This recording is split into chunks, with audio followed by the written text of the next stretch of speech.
Hello, beautiful friends. I am Laurel, Bleadon-Maffei with Illuminating Souls, welcoming you to this episode of Sleepy Bedtime Blessings, a podcast designed to help you rest, relax, and fall asleep,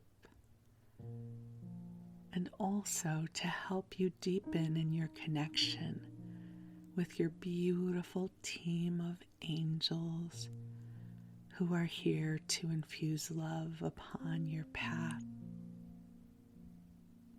If we're meeting for the first time, I am an angelic practitioner, a spiritual teacher, and an encourager of souls.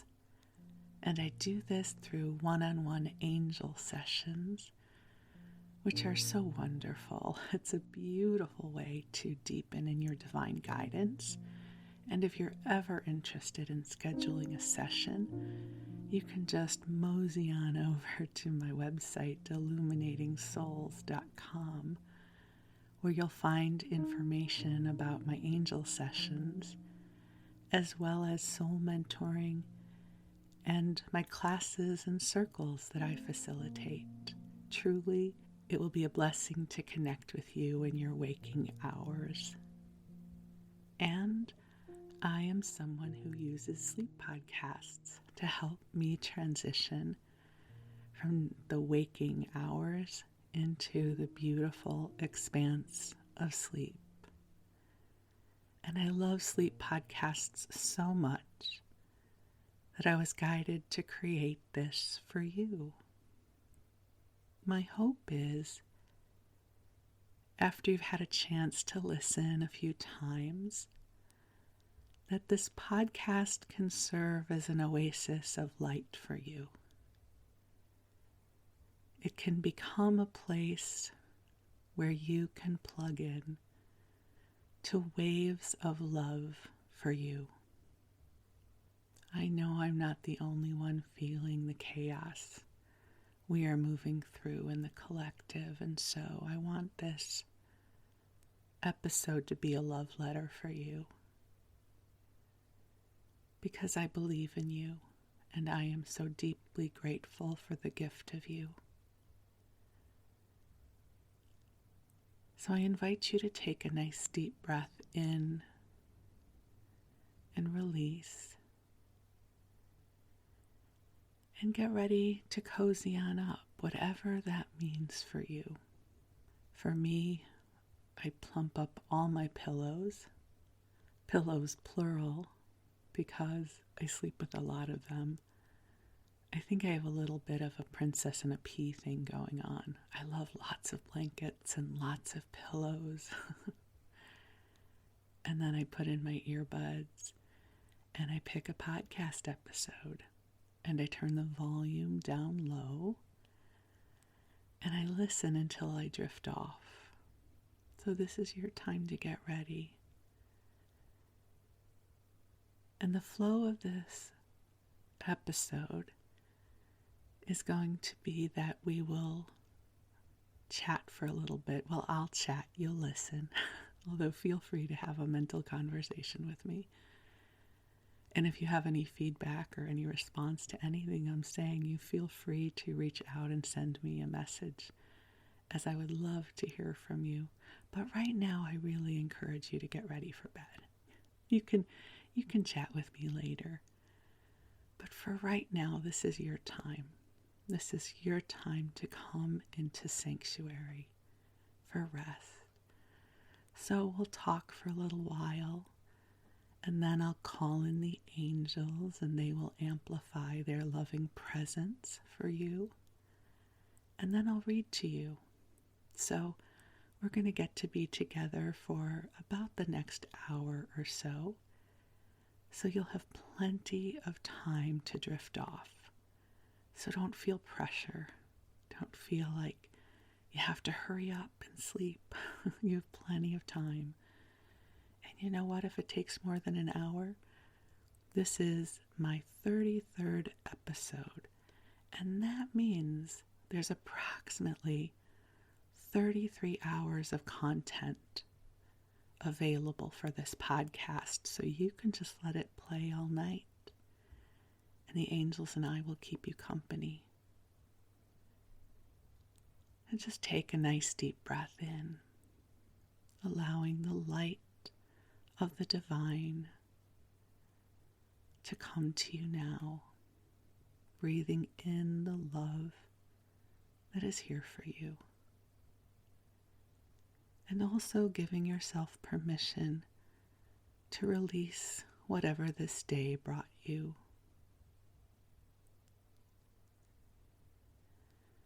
That you have permission to rest and just be. This is your time to replenish and restore.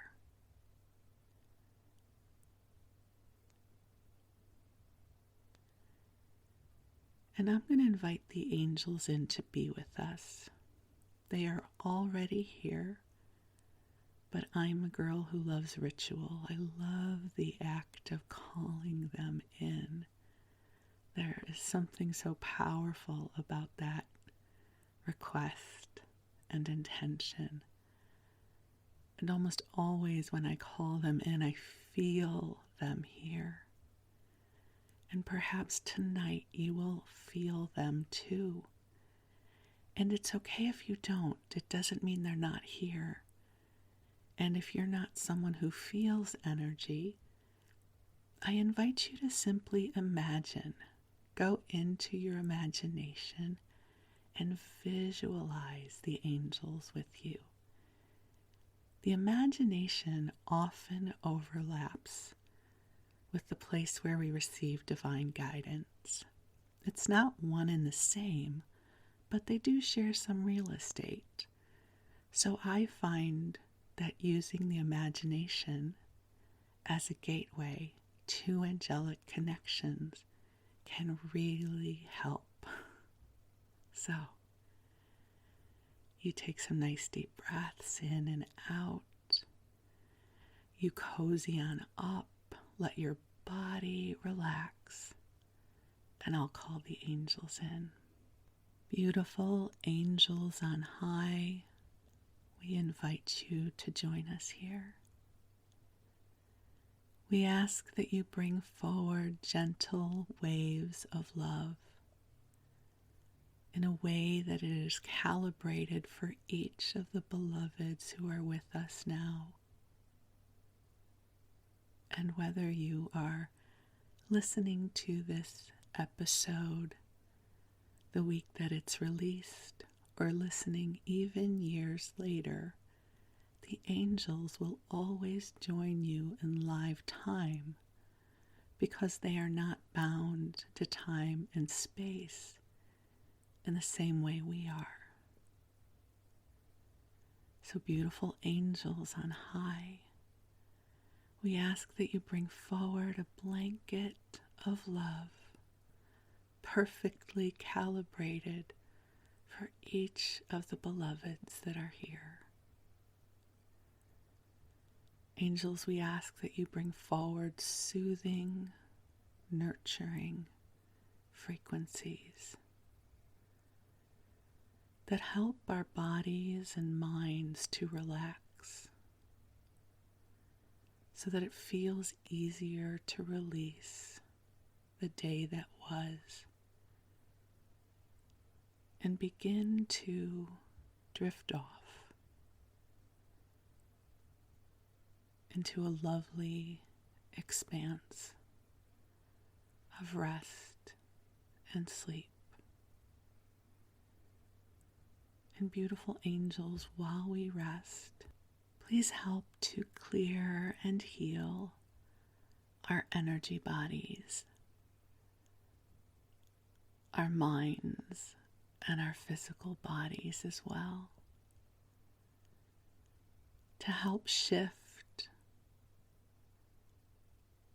our energies so that we feel a deeper sense of well-being. It is so wonderful to be gathered together here in the company of the beautiful angels of light. And here is what the angels want you to know. They say that they are deeply grateful for the gift of you. They say that you have a challenge understanding the depth of loving you bring into this world. But truly the world is brighter because you are here. That within you are gifts and abilities that will inspire the hearts of others. And that you need not feel that you have to become famous or write a best-selling book. You already are a bright light. And you already are bringing more love into this world. They simply invite you in this moment to receive this acknowledgement into your heart. So just breathe with us. And they say, do not doubt your place in this world.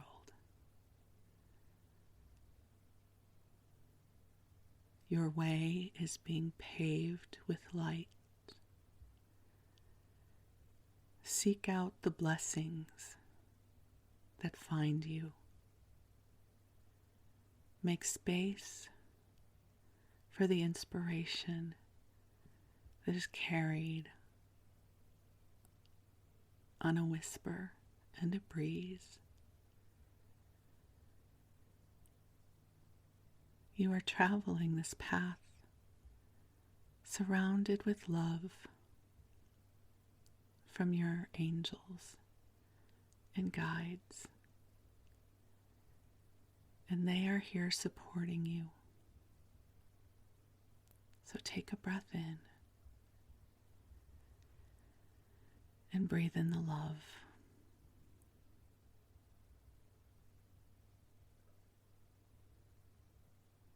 You know, we all carry the duality of shadow and light within us.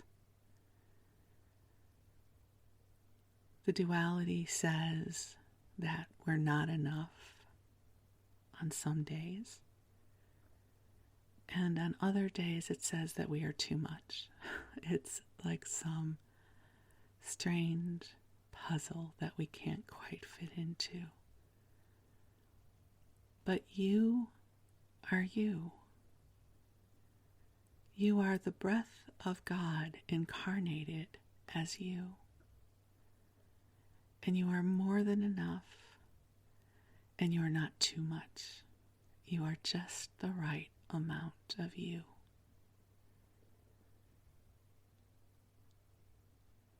So take a breath and allow yourself to come into alignment with the brightness of your true spirit.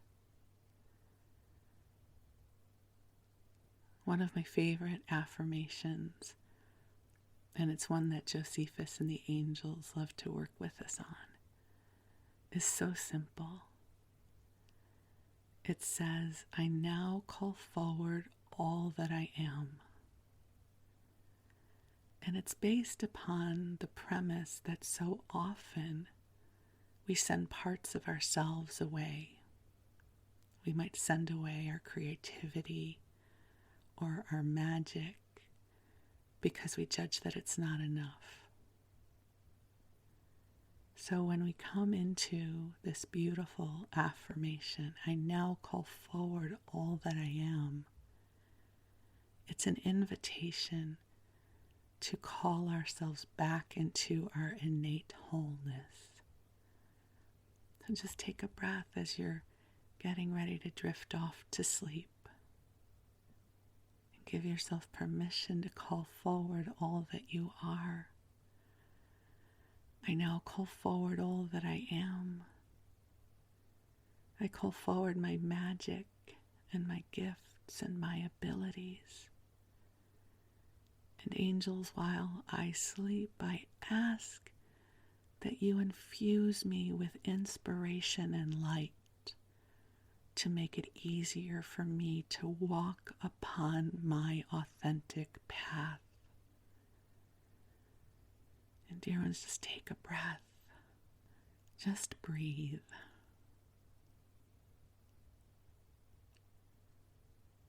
I affirm you are blossoming open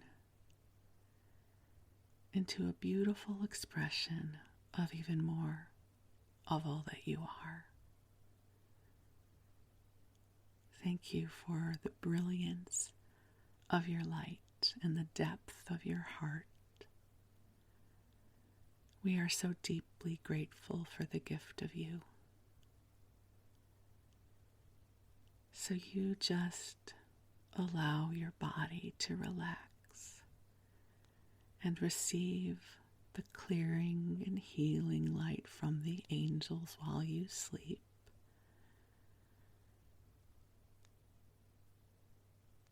And while you rest, the angels will watch over you. And I say a prayer that your dreams be sweet and you awaken in the morning or whenever it is you're supposed to wake up feeling replenished and refreshed and even more connected with your inspired heart. So you drift off. And while you do, I'm going to tell you a story. When I initially started recording this episode, I was planning on diving into another installment of the book, A Little Princess by Frances Hodgson Burnett. The last time I read this book to you was episode 18 back in January. And A Little Princess was one of my very favorite books growing up. And while I was reading it for this episode, it occurred to me how sad this book is. And growing up, I did not experience this as a sad book.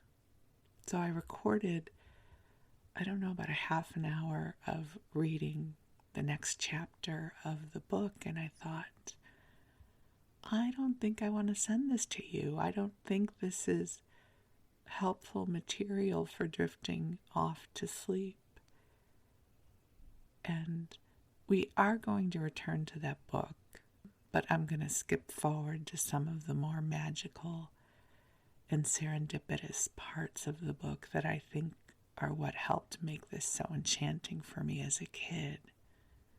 But it got me contemplating about how so many of the books that I read growing up were kind of sad, but I did not experience them as sad. And I don't think other children did either. I don't think these were books that caused us to feel sorrowful. I think it must have to do something with our psychology in those age stages, right? Where we have this fierce sense of independence and seeing the world through our eyes. So I thought I would just wax poetic about some of my favorite books growing up and share with you a little bit about them, because my sense is you may have read some of these too. And then, I don't know if it'll be this episode or the next one, we will return to A Little Princess. So she will come back. So the first book I'm going to share about, and I can't read these books to you because they are not in public domain. They are still copyrighted, which of course they should be. So this first book was published in 1967. And I'm going to read to you the first line of the book because it's a very iconic first line and it might bring it back to you. This is what it starts off with.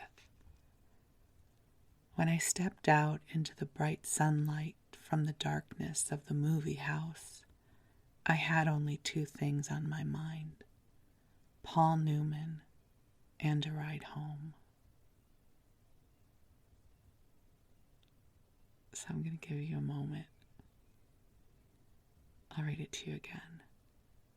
When I stepped out into the bright sunlight from the darkness of the movie house, I had only two things on my mind: Paul Newman and a ride home. Well, I won't make you guess, because actually you're hopefully drifting off to sleep, so I don't want to wake your mind up too much. It is the opening line from the book The Outsiders by S.E. Hinton. Now, to say that I loved this book would be an understatement. I was in relationship with this book. I don't remember how old I was when I read it, but if it was published in 1967, I would have been 5 years old. And I'm assuming I probably got this out of one of those Scholastic Fair book sales that we used to have at school. And this is how I seem to remember my age stage when I read the book. So, if you don't know what this book is about, I will share with you the synopsis. There are 3 brothers: Pony Boy, yes, that's his name; Soda Pop, and that's his name; and Daryl. I don't know why Daryl gets a regular name and then there's Soda Pop and Pony Boy, but that's part of the charm of this book. Daryl is 22 or 23. Soda Pop is 16. And Pony Boy is 13 years old. Tragically, their parents were killed in a car accident. And to keep them from going into foster care, to keep the brothers from being broken up, Daryl decides that he is going to take responsibility for raising his 2 younger brothers. They have a very hard Scrabble life, and the book is really all about their friends and the social difficulties there are between the they're considered the greasers, and the socias, who are the upper class kids at their schools, and there's a lot of darkness in this book, and kind of, there's not the romance of West Side Story, but kind of, West Side Story-ish, the 2 rival groups. Actually, you know what? I'm going to read to you the synopsis of the book from the inside of the flap of the book. I don't think I can get in trouble for reading that part to you. The Outsiders are a rough and swinging gang of long-haired teenagers from the wrong side of the tracks. They have little hope for the Mustangs and Madras shirts and all the rest of the material pleasures of the American life. Their mode of expression is violence, directed toward the group of privileged kids who are at once objects of their envy and their hatred.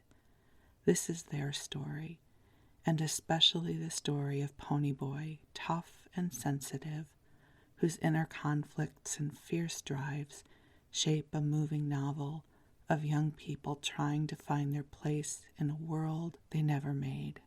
And the book was written by S.E. Hinton when she was 17 years old, right? So she really understood the psyche of those age stages. So this book lived in me. It lived in me. These characters were a part of my inner landscape. And here's one of the things I find so fascinating about my relationship to the book. I must have read this book for the first time when I was about 11 or 12 years old, because this is what I recall. In the book, Pony Boy is 13 years old. And I remember thinking, why are they treating him like a kid? He's 13. So in my mind, he was old enough to make his own decisions, and he was old enough to go on his adventures and take on life and be the the driver of his destiny kind of thing. So to me, that reflects what I was thinking around 11 or 12 years old, that 13 was old, it was mature. Of course it is, right? And I've read this book, it must be at least 100 times, but I remember reading it again at some point when I was 16 years old, which is how old Soda Pop is. And again, I remember thinking Soda Pop was old and mature, and Ponyboy was just a kid. Like, what did he know? Of course they needed to take care of him. And then at some point in my 20s, I picked the book up again for nostalgia. And I was horrified. I was like, oh my God, they're so young. Ponyboy is so young to be going through all of this. And poor Soda Pop, he's young. And then again, at some point, I watched the movie because if you haven't connected the dots yet, this became a very famous movie that Francis Ford Coppola made, and it's with C. Thomas Howell. It was like all the young actors of the time. C. Thomas Howell, Patrick Swayze, Rob Lowe, Tom Cruise, Emilio Estevez, Ralph Macchio. I don't know. Did I just say his name right? Is it Macchio, I think. I'm sorry, whatever, if I'm mispronouncing your name. And certainly as an adult, I read this book or watch this story, and I have such profound empathy in my heart, because here's Derry, this 22-year-old kid trying to keep his brothers from harm. So I'm always fascinated with my relationship with this book because of how I perceived it through my different age stages.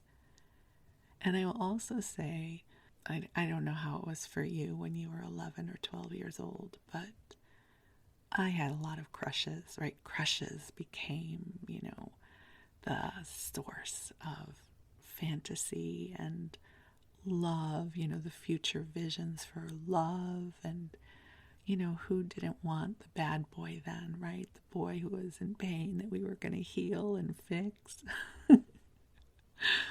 Future signs of a light worker for sure. Oh, he's so troubled. I'm going to make him better. I'm going to be the light in his darkness. All of those, totally earth angel, incarnated angel, light worker 101 material. And I bring this up because the early editions of The Outsiders had an artist's rendering of the boys. And there's one boy with this dark black hair who I assumed to be Soda Pop. I don't know if it was, but to me, in my mind, he lived as Soda Pop. And I had this mad crush on him. So he's just an artist rendering on the cover of a book.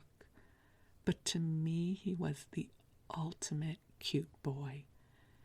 And later, when actors were brought in to play the role, and Rob Lowe was cast as Soda Pop, and Rob Lowe's a cute guy, right? No shade on Rob Lowe. I love him. But he wasn't my Soda Pop. And I had a very difficult time with that, because the Soda Pop that I had imagined from the book cover dwelled within me. And now to go and buy the book again, it's the artwork from the movie. And at some point I lost this book, my original Outsiders book. And I actually went on eBay at some point to buy a copy with the old cover for nostalgia's sake. So as I talk to you about this, I am looking at my cover of The Outsiders with the cute boy with the dark hair, who I loved through much of my adolescence. God bless our fantasies and crushes and imaginations when we were younger. I don't know who your adolescent crush was, but this was one of mine. I really did live in this book. And I love that part of the imagination, especially growing up, that we get to expand our awareness of who we are and where we are and co-create in a way. It trained me well for what I do now, I suppose. So the first book I share with you is The Outsiders, and how I did not experience this as a super sad book. I mean, there are absolutely sad parts, but now I read it, and the empath in me is like, oh my God, I am so sad for these boys. Why isn't someone taking care of them? And yet that was not my experience at 12 years old. I was like, they got it together. Oh, and one other thing that I loved about these brothers, they always made a chocolate cake for breakfast. I mean, tell me this is not my dream come true.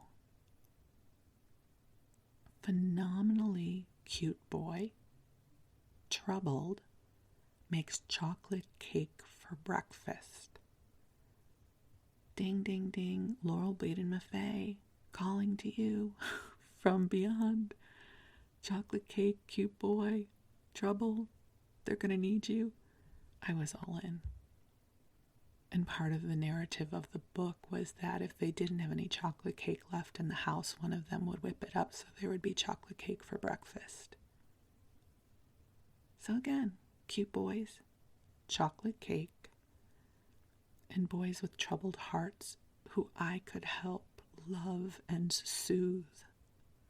Oh, such the phenomenal archetype for my 12-year-old heart. Okay, so that's the first book I want to share with you. The next book is a book you may not have heard of. I don't know how famous this book was. It's certainly not one of the books that everybody talks about now, whereas The Outsiders, I would imagine you have heard of before. If you didn't see the movie, you maybe read the book, or somehow it showed up on your radar. I don't know that this book did, but one of my favorite books. It's called From the Mixed Up Files of Mrs. Basil E. Frankweiler. And maybe it's Basil, I don't know. But in my mind it was Basil, because I was a kid growing up in Skokie. So that's how it lived in me. So again, I may be mispronouncing the name, but to me it's From the Mixed Up Files of Mrs. Basil E. Frankweiler. And it is written and illustrated by E. L. Koenigsberg. Again, I hope I am pronouncing the name right. Again, I think this is one of those books I probably got from one of the Scholastic book sales. I know it won a lot of awards back then. So maybe you read it, I don't know. So Claudia and Jamie, I think, are about 12 and 8 years old. They're young. Claudia is the older sister. And they have had it with their parents. They are feeling unappreciated. And they feel as if they're being asked to do too many chores. They've kind of had it. And so they decide they're going to run away. Again, not a dark story. These kids were not being abused, but at that age stage, right, 8 and 12, at some point, we get fed up with the rules and whatever else is going on in life. I'm going to run away. I'm going to run away. I need to be on my own. If that ever was something you experienced, again, not based in any darkness, just more based in average kiddom, right? Average kid stuff. So their school class is going on a field trip to the Metropolitan Museum of New York, and they have it all figured out. The field trip happens to coincide with their music day. So they actually leave their instruments at home, and they put clothes into their music instruments. And when they get to the museum, they hide their music cases somewhere, and they arrange to stay behind so they don't get back on the bus with their class, and they stay behind in the museum. And this is where the adventure begins. So now it's nighttime, and they're alone in the museum. They have to be alone in the museum for this story to work, right? So I don't know where the guards were. I don't think they had, big security measures in place back then. And they hide their music cases like in the sarcophagus, and they bathe in the fountain, and they get loose change from the fountain because people would throw coins into the fountain, and so they would get change from the fountain, but not too much. And let me start at night. So at night they would find a bed to sleep in because there was different kinds of antique furniture in the museum. And then they would make the bed up before anyone got in the morning. And then during the daytime, they would join one of the other school groups and learn more. And for their meals, because they had all of this change from the fountain, they would go to the automat, which is where you put coins in and then you would get food back out in New York. So everything about this book enchanted me as a kid, right? It's like, of course they want to go on their own adventure, and what kid didn't want to be alone with full run of the museum on your own? You'd take good care of stuff. You could sleep in the antique bed and it would be okay. You'd take good care of it. And of course you can bathe in the fountain and you'd brush your teeth. Of course you would take good care of yourself. Why were people treating you like such a kid? What a cool adventure. And then they find this beautiful statue of an angel. Again, no foreshadowing about my life at all, right? There's this beautiful angel, and there's this controversy about whether or not this is a statue that Michelangelo carved. And the statue was donated by Mrs. Basil E. Frankweiler. So this is the mystery part of the book. So the kids decide that they have to figure out this mystery. And they wind up trying to meet Mrs. Basil E. Frankweiler, which they do, to help discover the origins of this statue. So I'm not going to spoil the book for you. Clearly, they figure things out. It has a happy ending. They go back home. And the book doesn't really deal with how terrified their parents must have been or that the police were looking for them. It just kind of glosses over that because this is really a child's fantasy and not at all based in reality. So again, I think it's so interesting. My perspective of this book was that it was totally cool that the kids did this. Like, what a great idea. Why didn't I think of that? But I didn't necessarily want to put my parents through that, I guess. I mean, not that I would have ever really thought of doing that myself, but as a kid, I thought that was super cool. What a great idea. I don't know that I would have wanted to go to a regular museum, like with furniture and sarcophaguses and paintings. I don't know that I would have loved that. I think I would have loved to have gone to the zoo, right? Like have my version of Mrs. Basil E. Frankweiler, but at the zoo, I would have loved. Or the Field Museum in Chicago, where they have all the dinosaur skeletons and mammoths and things like that. I thought that was really cool. So I could totally vision my version of this. I wouldn't have wanted to do it alone. I would have definitely wanted to have an accomplice. But I also couldn't imagine doing this with either my brother or sister. So that part of the book I couldn't interject myself into. But I loved the idea of taking a bath in a fountain and then getting change for snacks. Is that not awesome? Like, okay, I'm going to take my bath in the fountain when the museum is closed. I'm going to fill my pockets with change. And then I'm going to go get snacks. And there's an angel statue, which at the time I did not think was special. But I love looking back and going, oh, and the angel was there. Now, of course, the Laurel that I am, I care deeply about the angel. So that's my second book.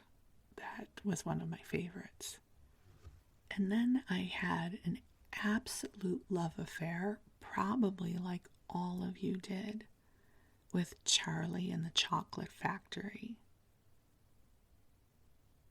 Yeah, like who did not love that book? And the Oompa Loompas and the Chocolate River. And when the movie was made, I was really disappointed, because a book like Charlie and the Chocolate Factory, especially for those of us who read it before seeing the movie, the wonderful thing about those kinds of books is they dwell in our imagination. There were a few artist renderings in the book, but that didn't necessarily build the visual experience of the book for me. Like that book lived in me. And little Charlie Bucket, who again, in my mind, wasn't too young. So again, I must have read that at a time when he didn't seem so young to me. And just the idea of being in the chocolate factory, was that not the most awesome thing ever? And I'm thinking that Charlie and the Chocolate Factory may have been the first non-picture book I ever read on my own. I seem to recall that the teacher, and this must have been first or second grade, somewhere around there, I think. Kids, when I grew up, we didn't read as young as kids do now. I mean, I remember kindergarten for us was macaroni dioramas, right? Paste 5 pieces of macaroni on your piece of cardboard. I think it was only at the end of kindergarten that we started learning the alphabet. So I don't know that I started reading non-picture books before I was in second grade, maybe. And I seem to recall that Charlie and the Chocolate Factory was one of my first, if not the first, non-picture book that I read. And I was so proud of myself for reading a book without pictures. It was like a grown-up book. And then I read every book that I loved 1,000 times, right? Again, if you listened to the episode about the 1970s television schedule, we didn't have a lot of TV to watch back then. You read a book, you played, you did your thing, but it wasn't about getting constant visual stimulus like we do now. So our imaginations were where we dwelled a lot of the time. So just like The Outsiders, Charlie and the Chocolate Factory dwelled within me for a long, long time. And then in the same breath, I have to say the same thing with Charlotte's Web. I loved Charlotte's Web. And everything about that book I loved, and that book lived inside of me too. I don't have as many clear memories about that book other than it was definitely in heavy rotation in the books that I loved. I remember when the movie was made, it was animated as I recall, and I liked it. I don't remember it being the most awesome movie ever, but I didn't mind it, I seem to remember. And then, of course, there was James and the Giant Peach and Stuart Little. All of those books of the same era. And there was some book, I can't remember, I think it might have been called The Littles. Does anybody else remember this book about tiny little people with tails who lived in the walls of a house? So, like mice might, but they were people with tails. And they would use a spool of thread for a table. I think it was a whole series of books, again, brought to us by the friendly Scholastic book sale. And I remember loving those books. I think it was called The Littles. I don't know if anybody remembers. Feel free to email me and let me know. My hope is you're actually not awake right now listening to any of my rambles. I'm hoping this is dull and rambly enough that you can sleep through it. But if you're up, hopefully I'm amusing you. I'm keeping myself amused for sure. Other books that I loved as a kid, I was certainly heart and soul into Little House on the Prairie books. And this was before the TV series. I didn't have much of a relationship with the TV series. I mean, I watched it, but again, I had read all of those books dozens of times before it became the TV series, and so it really lived inside of me. In fact, I still have my book set of the Little House on the Prairie books. I had a really graceful childhood, I guess I'll say. You know, it's interesting when I go back and think about all of these books where there are absent parents or parents who have passed away and the tragedy of it. That never troubled me, and I don't know if that's because I had a really stable childhood. My parents stayed married. We lived in the same house. They had the same house for 60 years. So I never knew my life without my parents or my parents' house. And old books from childhood were still in the attic or in the closet, and so I've gotten to keep some of my memories from those times. So I do have my original Little House on the Prairie book set that I would sit and read through time and time and time again. And it's so interesting, the moments that stick out, how one winter they had to make bricks out of hay and how they had to wind them up and compress them because they didn't have wood.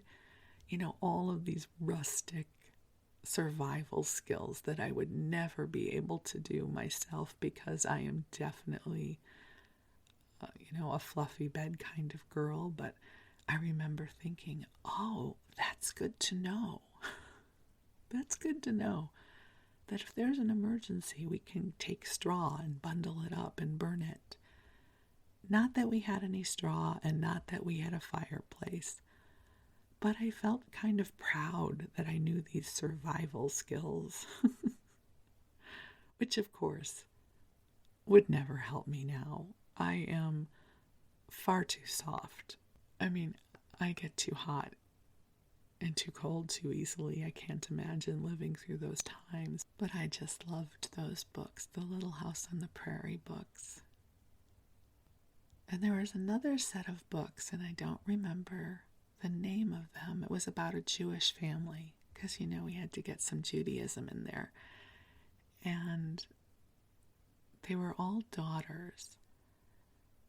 And there was this one book, or maybe it's a chapter in the book, about how the mama had made soup for lunch. And the little girl didn't want to eat the soup. She says, no, I want something else. And the mama and the papa said, if you don't eat the soup, you can't have anything else. And it became this battle of wills. So the soup remained on the table through dinner, through the evening, and it became this congealed mess. And the papa said to the daughter, please just take one spoonful and this will be over. And finally the little girl acquiesces and takes a sip of soup, and everyone rejoiced, and then she got to have some food. And now that I think about that, that's really kind of sad. I don't know why, but that scene stays out probably because it's food-based. No one was going to keep me from a meal. Are you kidding? They weren't going to let her eat? That upset me. Not the absent parents, not the kids running away, but that this little girl couldn't eat what she wanted. That broke my heart. I was a little girl who had my priorities straight. That scene, that chapter sticks in my mind. How horrible it was that they made her take a sip of this greasy, congealed soup before she could eat something that she wanted. The horror of it. So I love this opportunity, my friends, to go into the Wayback Machine and feel into some of these experiences. I'm fascinated by our inner worlds. We all have one. It's a sacred garden of consciousness that dwells within us, and it's intensely private. We only share a very small percentage of our inner landscape. And for me, as I look back to the books of my childhood, it tells me and reminds me of how I was in consciousness back then, what my world was like, how I contemplated life and relationships and my place in the world.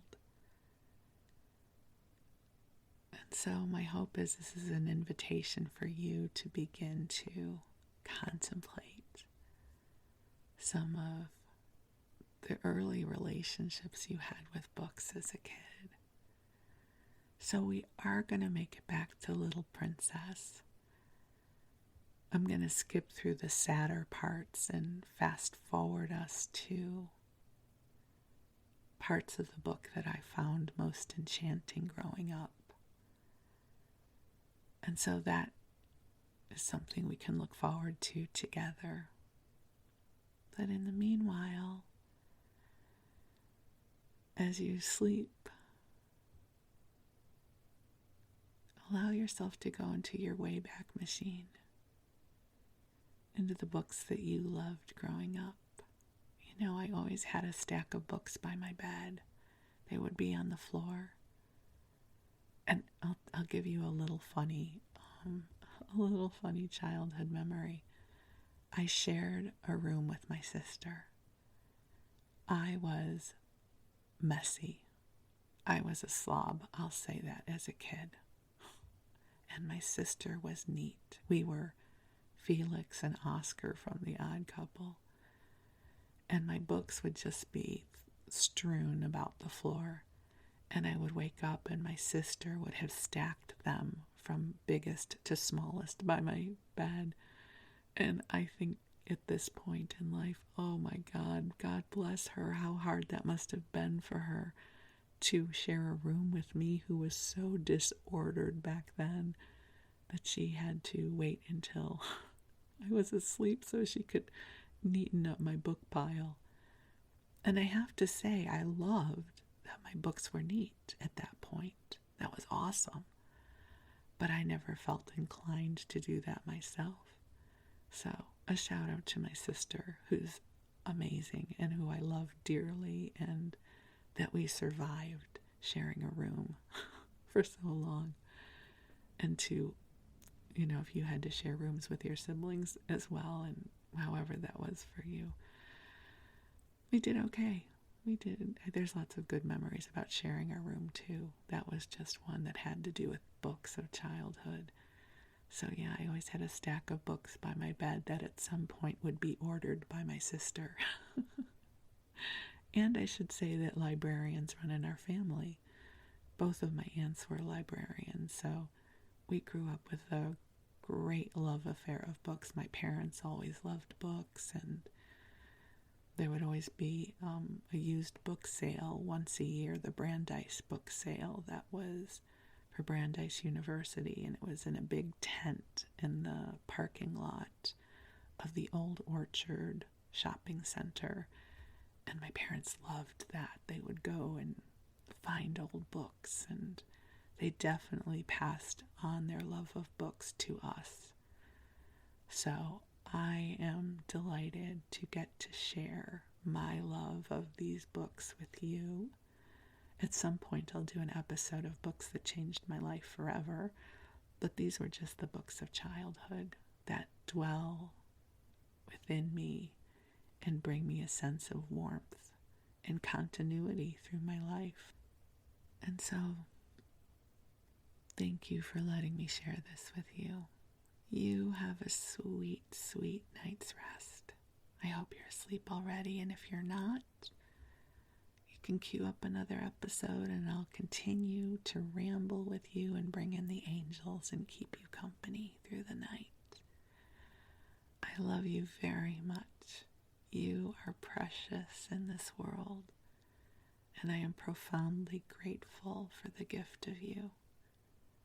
Thank you and blessings to you.